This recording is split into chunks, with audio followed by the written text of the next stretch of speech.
Welcome to your course in sound engineering with KM Records.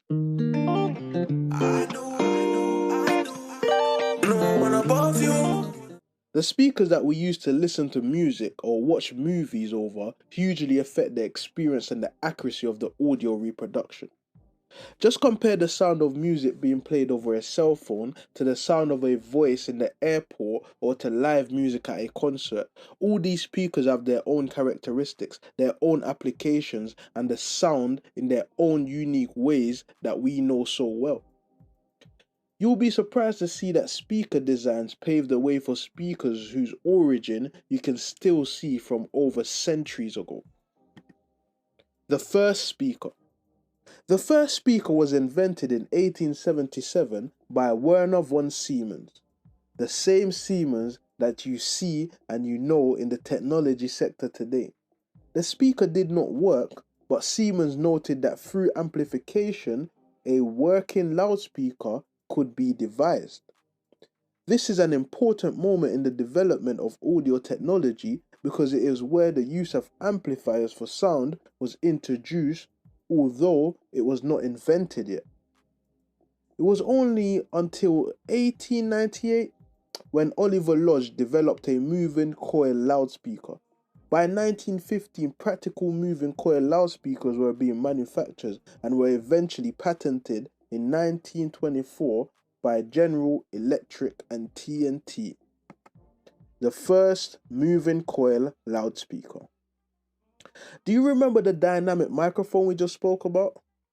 The microphone that works with a moving coil wrapped around a copper wire that is suspended between two magnets, and when the sound is being played into it, the moving coil generates a voltage through magnetism.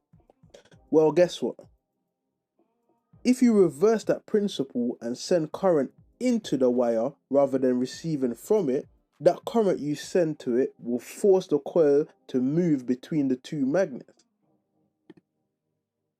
The result is that the dynamic microphone and the moving coil loudspeaker that we use today work on exactly the same principle. Just to prove a point, a speaker of a diameter of about 10 inches or more works really well as a microphone for the kick drum of a drum kit. It picks up the low frequencies really well and is often used to add some low frequency boost to the kick drum. Speakers, dynamic and frequency ranges. Speakers come in a variety of shapes and sizes, and these define the sound that the speakers can produce. A loudspeaker that is deep and wide is able to produce lower frequencies at much higher loudness levels than a small speaker we have in our portable radios or in our intercoms at security gates. To give you a better understanding of the basic type of speakers that we will get, we'll just briefly mention the types and their basic characteristics. First and foremost, it will be the moving coil loudspeaker.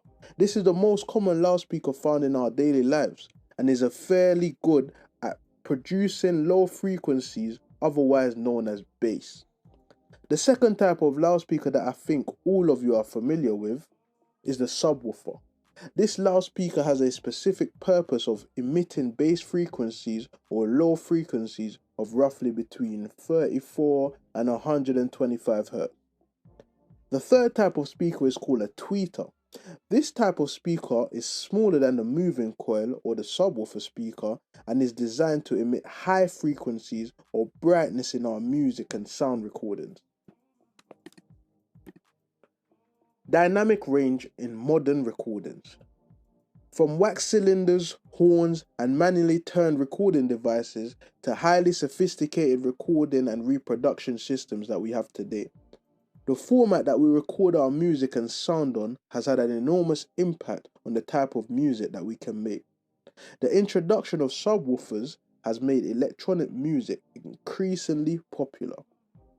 With our recording formats improved, we are now able to record in surround sound and go to the cinema and listen to music and sound that feels as loud and soft as if you were in the middle of the scene. Conclusion. It is amazing how technology from 100 to 140 years ago is still in its basic shape and form today. still making recordings and producing music for the purpose of keeping a record of what is most important. The microphone and speakers we use play an important part in sound engineering and the final product that we deliver. In the next lesson, we will go over basic software and how you can start working with sound. Make sure that you have a set of headphones or speakers available, and see you in lesson 2.